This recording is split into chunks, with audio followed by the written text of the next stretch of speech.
ಆಕಾಶವಾಣಿ ವಾರ್ತೆಗಳು ಓದುತ್ತಿರುವವರು ಶಿಲ್ಪಾ ಹೆಚ್ಎಂ. ಮುಖ್ಯಾಂಶಗಳು. ಚುನಾವಣಾ ಸುಧಾರಣೆಗಳ ಕುರಿತು ಚರ್ಚೆಗೆ ಆಗ್ರಹಿಸಿ ರಾಜ್ಯಸಭೆಯಲ್ಲಿ ವಿರೋಧ ಪಕ್ಷಗಳಿಂದ ಸಭಾತ್ಯಾಗ. ಕಳೆದ 10 ವರ್ಷಗಳಲ್ಲಿ ದೇಶದಲ್ಲಿ ಆಹಾರ ಧಾನ್ಯಗಳ ಉತ್ಪಾದನೆ ಶೇಕಡ 44ರಷ್ಟು ಹೆಚ್ಚಳ. ಕೇಂದ್ರ ಕೃಷಿ ಸಚಿವ ಶಿವರಾಜ್ ಸಿಂಗ್ ಚೌಹಾಣ್. ಹರ್ಮುಜ್ ಜಲಸಂಧಿ ಮೂಲಕ ತೈಲ ಸಾಗಣೆ ತಡೆದರೆ ಇರಾನ್ ವಿರುದ್ಧ ಮಿಲಿಟರಿ ಕ್ರಮ. ಅಮೆರಿಕ ಅಧ್ಯಕ್ಷ ಡೊನಾಲ್ಡ್ ಟ್ರಂಪ್ ಎಚ್ಚರಿಕೆ. ಸ್ವಿಟ್ಜರ್ಲೆಂಡ್ ಬಾಸಲ್ನಲ್ಲಿ ಇಂದಿನಿಂದ ಸ್ವಿಸ್ ಓಪನ್ ಬ್ಯಾಡ್ಮಿಂಟನ್ ಪಂದ್ಯಾವಳಿ ಆರಂಭ. ವಾರ್ತೆಗಳ ವಿವರ. ರಾಜ್ಯಸಭೆಯಲ್ಲಿಂದು ಕಲಾಪ ಆರಂಭವಾಗುತ್ತಿದ್ದಂತೆ ಕೇಂದ್ರ ಸಚಿವರು ವಿವಿಧ ಸಚಿವಾಲಯಗಳು ಮತ್ತು ಇಲಾಖೆಗಳ ವರದಿಗಳನ್ನು ಮಂಡಿಸಿದರು. ಶೂನ್ಯ ವೇಳೆಯಲ್ಲಿ ಟಿಎಂಸಿ ಸಂಸದ ಡೆರೆಕ್ ಒಬ್ರೇನ್ ಪಶ್ಚಿಮ ಬಂಗಾಳ ಸೇರಿದಂತೆ ವಿವಿಧ ರಾಜ್ಯಗಳಲ್ಲಿ ಚುನಾವಣಾ ಆಯೋಗ ಕೈಗೊಂಡಿರುವ ಮತದಾರರ ಪಟ್ಟಿಯ ವಿಶೇಷ ತೀವ್ರ ಪರಿಷ್ಕರಣೆಯ ಕುರಿತು ಚರ್ಚೆಗೆ ಒತ್ತಾಯಿಸಿದರು. ಇದೇ ವೇಳೆ ಚುನಾವಣಾ ಸುಧಾರಣೆಗಳ ಕುರಿತು ಸದನದಲ್ಲಿ ಚರ್ಚೆಗೆ ವಿರೋಧ ಪಕ್ಷದ ನಾಯಕ ಮಲ್ಲಿಕಾರ್ಜುನ್ ಖರ್ಗೆ ಒತ್ತಾಯಿಸಿದರು. ಗದ್ದಲದ ನಡುವೆ ವಿರೋಧ ಪಕ್ಷಗಳ ಸದಸ್ಯರು ಸದನದಿಂದ ಹೊರನಡೆದರು.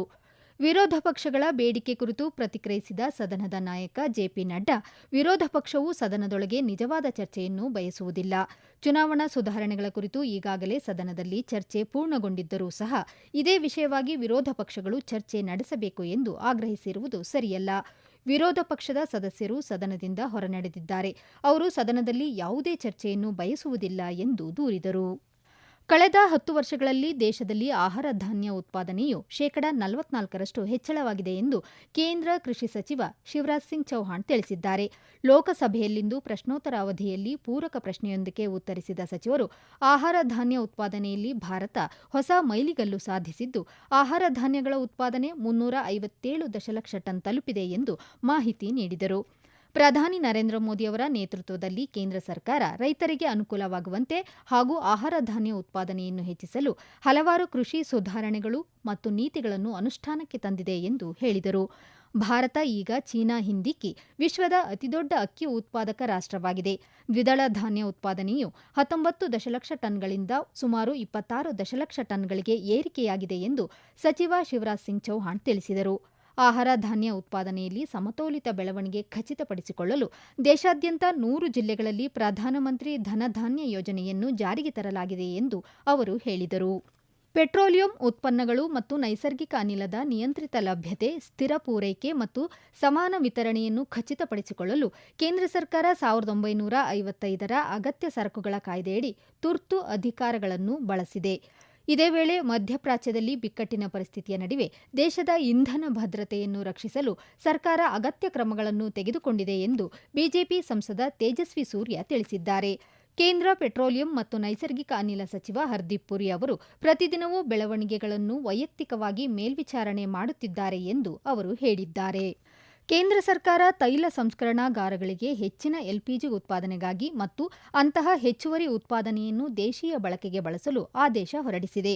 ಇಂಧನ ಪೂರೈಕೆಯಲ್ಲಿನ ಪ್ರಸ್ತುತ ಭೌಗೋಳಿಕ ರಾಜಕೀಯ ಅಡೆತಡೆಗಳು ಮತ್ತು ಎಲ್ಪಿಜಿ ಪೂರೈಕೆಯ ಮೇಲಿನ ನಿರ್ಬಂಧಗಳ ಮಧ್ಯೆ ಈ ಕ್ರಮ ಕೈಗೊಳ್ಳಲಾಗಿದೆ. ಕೇಂದ್ರ ಸರ್ಕಾರ ಮನೆಗಳಿಗೆ ಎಲ್ಪಿಜಿ ಪೂರೈಕೆಗೆ ಆದ್ಯತೆ ನೀಡಿದೆ. ಸಂಗ್ರಹಣೆ ಮತ್ತು ಕಾಳಧಂಧೆಯನ್ನು ತಪ್ಪಿಸಲು 25 ದಿನಗಳ ಅಂತರದ ಬುಕಿಂಗ್ ಅವಧಿಯನ್ನು ಪರಿಚಯಿಸಿದೆ. ಆಮದು ಮಾಡಿಕೊಂಡ ಎಲ್ಪಿಜಿಯಿಂದ ಆಸ್ಪತ್ರೆಗಳು ಮತ್ತು ಶಿಕ್ಷಣ ಸಂಸ್ಥೆಗಳಂತಹ ಅಗತ್ಯ ವಲಯಗಳಿಗೆ ಸರಬರಾಜಿಗೆ ಆದ್ಯತೆ ನೀಡಲಾಗುತ್ತಿದೆ ಎಂದು ಪೆಟ್ರೋಲಿಯಂ ಮತ್ತು ನೈಸರ್ಗಿಕ ಅನಿಲ ಸಚಿವಾಲಯ ತಿಳಿಸಿದೆ. ಪಶ್ಚಿಮ ಏಷ್ಯಾ ಮತ್ತು ಗಲ್ಫ್ ಪ್ರದೇಶಗಳಲ್ಲಿ ಹೆಚ್ಚುತ್ತಿರುವ ಸಂಘರ್ಷದ ಕುರಿತು ಚರ್ಚಿಸಲು ಎಲ್ಲಾ ರಾಜ್ಯಗಳು ಮತ್ತು ಕೇಂದ್ರಾಡಳಿತ ಪ್ರದೇಶಗಳ ಮುಖ್ಯ ಕಾರ್ಯದರ್ಶಿಗಳೊಂದಿಗೆ ವಿದೇಶಾಂಗ ಸಚಿವಾಲಯದ ಕಾರ್ಯದರ್ಶಿ ಶ್ರೀಪ್ರಿಯಾ ರಂಗನಾಥನ್ ವರ್ಚುವಲ್ ಮೂಲಕ ಸಭೆ ನಡೆಸಿದರು. ಈ ವೇಳೆ ಸಂಸತ್ತಿನಲ್ಲಿ ನಿನ್ನೆ ವಿದೇಶಾಂಗ ಸಚಿವ ಡಾ ಎಸ್ ಜೈಶಂಕರ್ ಅವರು ನೀಡಿದ ಹೇಳಿಕೆಯ ಪ್ರಮುಖ ಅಂಶಗಳನ್ನು ಅವರು ಸಭೆಯಲ್ಲಿ ಉಲ್ಲೇಖಿಸಿದರು. ವಿದೇಶಾಂಗ ಸಚಿವಾಲಯದ ವಿಶೇಷ ನಿಯಂತ್ರಣ ಕೊಠಡಿಯ ಮೂಲಕ ಹಾಗೂ ದೇಶದಲ್ಲಿರುವ ಪ್ರಾದೇಶಿಕ ಪಾಸ್ಪೋರ್ಟ್ ಕಚೇರಿಗಳು ಮತ್ತು ವಿದೇಶಾಂಗ ಸಚಿವಾಲಯದ ಕಾರ್ಯದರ್ಶಿಗಳ ಮೂಲಕ ರಾಜ್ಯಗಳು, ಕೇಂದ್ರಾಡಳಿತ ಪ್ರದೇಶಗಳೊಂದಿಗೆ ಸಮನ್ವಯವನ್ನು ಮತ್ತಷ್ಟು ಬಲಪಡಿಸುವ ಕ್ರಮಗಳ ಕುರಿತು ಸಭೆಯಲ್ಲಿ ಚರ್ಚಿಸಲಾಯಿತು ಎಂದು ಸಾಮಾಜಿಕ ಜಾಲತಾಣದಲ್ಲಿ ವಿದೇಶಾಂಗ ಸಚಿವಾಲಯ ಮಾಹಿತಿ ನೀಡಿದೆ. ಈ ವಾರ್ತೆಗಳನ್ನು ಆಕಾಶವಾಣಿಯಿಂದ ಕೇಳುತ್ತಿದ್ದೀರಿ.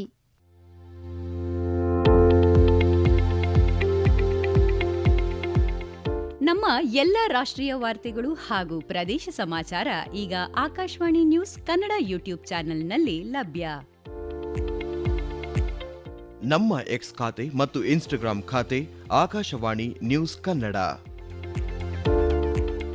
ಹೆಚ್ಚಿನ ಮಾಹಿತಿಗಾಗಿ ನಮ್ಮ ಫೇಸ್ಬುಕ್ ಖಾತೆ ಆಕಾಶವಾಣಿ ವಾರ್ತೆ ಕನ್ನಡವನ್ನು ಅನುಸರಿಸಿ. ಮಾಹಿತಿಗಳ ಹೂರಣ ವಾರದ ಕಾರ್ಯಕ್ರಮ ಪ್ರಚಲಿತ ವಿದ್ಯಮಾನ ಪ್ರತಿ ಬುಧವಾರ ರಾತ್ರಿ 9:15 ರಾಷ್ಟ್ರೀಯ ಶೈಕ್ಷಣಿಕ ಸಂಶೋಧನೆ ಮತ್ತು ತರಬೇತಿ ಮಂಡಳಿ ಎನ್ಸಿಇಆರ್ಟಿ 8ನೇ ತರಗತಿಯ ಸಾಮಾಜಿಕ ವಿಜ್ಞಾನ ಪಠ್ಯಪುಸ್ತಕವನ್ನು ಹಿಂಪಡೆದಿದೆ.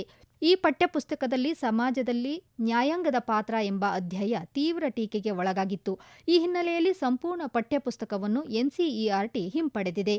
ಇದೇ ವೇಳೆ ಎನ್ಸಿಇಆರ್ಟಿ ನಿರ್ದೇಶಕರು ಮತ್ತು ಸದಸ್ಯರು ಬೇಷರತ್ ಕ್ಷಮೆಯಾಚಿಸಿದ್ದಾರೆ. ಕೇಂದ್ರ ಕೈಗಾರಿಕಾ ಭದ್ರತಾ ಪಡೆಯ ಸಂಸ್ಥಾಪನಾ ದಿನದಂದು ಉಪರಾಷ್ಟ್ರಪತಿ ಸಿಪಿ ರಾಧಾಕೃಷ್ಣನ್, ಪ್ರಧಾನಿ ನರೇಂದ್ರ ಮೋದಿ, ಕೇಂದ್ರ ಗೃಹ ಸಚಿವ ಅಮಿತ್ ಶಾ ಸೇರಿದಂತೆ ಅನೇಕ ಗಣ್ಯರು ಸಿಐಎಸ್ಎಫ್ ಸಿಬ್ಬಂದಿಗೆ ಶುಭಾಶಯ ಕೋರಿದ್ದಾರೆ. ಸಾಮಾಜಿಕ ಜಾಲತಾಣದಲ್ಲಿ ಉಪರಾಷ್ಟ್ರಪತಿ ಸಿಪಿ ರಾಧಾಕೃಷ್ಣನ್ ಸಿಐಎಸ್ಎಫ್ನ ಸಮರ್ಪಣೆ, ವೃತ್ತಿಪರತೆ ಹಾಗೂ ದೇಶದ ನಿರ್ಣಾಯಕ ಮೂಲಸೌಕರ್ಯ ಮತ್ತು ಸಾರ್ವಜನಿಕ ಸಂಸ್ಥೆಗಳನ್ನು ರಕ್ಷಿಸುವಲ್ಲಿನ ಅಚಲ ಬದ್ಧತೆ ನಿಜಕ್ಕೂ ಶ್ಲಾಘನೀಯ ಎಂದು ಹೇಳಿದ್ದಾರೆ. ದೇಶಾದ್ಯಂತ ನಿರ್ಣಾಯಕ ಮೂಲಸೌಕರ್ಯಗಳನ್ನು ರಕ್ಷಿಸುವಲ್ಲಿ ಸಿಐಎಸ್ಎಫ್ ಪ್ರಮುಖ ಪಾತ್ರ ವಹಿಸುತ್ತದೆ. ಕರ್ತವ್ಯಕ್ಕೆ ಸಿಐಎಸ್ಎಫ್ ಸಿಬ್ಬಂದಿಯ ಅಚಲ ಬದ್ಧತೆಯು ಭಾರತದ ಭದ್ರತೆ ಮತ್ತು ಪ್ರಗತಿಗೆ ಹೆಚ್ಚಿನ ಕೊಡುಗೆ ನೀಡುತ್ತದೆ ಎಂದು ಪ್ರಧಾನಿ ನರೇಂದ್ರ ಮೋದಿ ಹೇಳಿದ್ದಾರೆ. ಸಿಐಎಸ್ಎಫ್ ಸಿಬ್ಬಂದಿಯ ಸಮರ್ಪಣೆಯು ನಿಜವಾದ ದೇಶಭಕ್ತಿ ಮತ್ತು ವೃತ್ತಿಪರತೆಯನ್ನು ಪ್ರತಿಬಿಂಬಿಸುತ್ತದೆ ಎಂದು ಸಾಮಾಜಿಕ ಜಾಲತಾಣದಲ್ಲಿ ಸಚಿವ ಅಮಿತ್ ಶಾ ಹೇಳಿದ್ದಾರೆ. ಹರ್ಮುಜ್ ಜಲಸಂಧಿಯ ಮೂಲಕ ತೈಲ ಸಾಗಣೆಯನ್ನು ಇರಾನ್ ತಡೆಯಲು ಪ್ರಯತ್ನಿಸಿದರೆ ಅದರ ವಿರುದ್ಧ ಮಿಲಿಟರಿ ಕ್ರಮ ಕೈಗೊಳ್ಳುವುದಾಗಿ ಅಮೆರಿಕ ಅಧ್ಯಕ್ಷ ಡೊನಾಲ್ಡ್ ಟ್ರಂಪ್ ಎಚ್ಚರಿಕೆ ನೀಡಿದ್ದಾರೆ. ವಾಷಿಂಗ್ಟನ್ ಡಿಸಿಯಲ್ಲಿಂದು ಪತ್ರಿಕಾಗೋಷ್ಠಿಯನ್ನು ಉದ್ದೇಶಿಸಿ ಮಾತನಾಡಿದ ಟ್ರಂಪ್, ಇರಾನ್ನೊಂದಿಗಿನ ಸಂಘರ್ಷ ನಿರೀಕ್ಷೆಗಿಂತ ಬೇಗ ಕೊನೆಗೊಳ್ಳಬಹುದು. ಅಮೆರಿಕದ ಪಡೆಗಳು ಈಗಾಗಲೇ ಇರಾನ್ನ ವಾಯುಪಡೆ ಮತ್ತು ನೌಕಾಪಡೆಗೆ ಗಂಭೀರ ಹಾನಿ ಉಂಟು ಮಾಡಿವೆ. 4 ವಾರದೊಳಗೆ ಸಂಘರ್ಷ ಕೊನೆಗೊಳ್ಳಬಹುದು ಎಂದು ಭವಿಷ್ಯ ನುಡಿದಿದ್ದಾರೆ. ಇದಕ್ಕೆ ಪ್ರತಿಕ್ರಿಯಿಸಿರುವ ಇರಾನ್ ರಕ್ಷಣಾ ಪಡೆ, ಅಮೆರಿಕ ಇಸ್ರೇಲ್ ದಾಳಿಗಳನ್ನು ಮುಂದುವರಿಸಿದರೆ 1 ಲೀಟರ್ ತೈಲ ಸಹ ಈ ಪ್ರದೇಶದಿಂದ ಹೊರಹೋಗಲು ಅನುಮತಿಸುವುದಿಲ್ಲ ಎಂದು ಎಚ್ಚರಿಸಿದೆ. ಸಂಘರ್ಷ ಯಾವಾಗ ಕೊನೆಗೊಳ್ಳುತ್ತದೆ ಎಂಬುದನ್ನು ಅಮೆರಿಕ ನಿರ್ಧರಿಸುವುದಲ್ಲ, ಬದಲಾಗಿ ಅದನ್ನು ಇರಾನ್ ನಿರ್ಧರಿಸುತ್ತದೆ ಎಂದು ಇರಾನ್ ಸೇನೆಯ ವಕ್ತಾರರು ಹೇಳಿದ್ದಾರೆ. ಸ್ವಿಸ್ ಓಪನ್ ಬ್ಯಾಡ್ಮಿಂಟನ್ ಪಂದ್ಯಾವಳಿಯಲ್ಲಿ ಬ್ಯಾಡ್ಮಿಂಟನ್ ತಾರೆಯರಾದ ಎಚ್ಎಸ್ ಪ್ರಣಯ್ ಮತ್ತು ಕಿದಂಬಿ ಶ್ರೀಕಾಂತ್ ಭಾರತದ ಸವಾಲನ್ನು ಮುನ್ನಡೆಸಲಿದ್ದಾರೆ.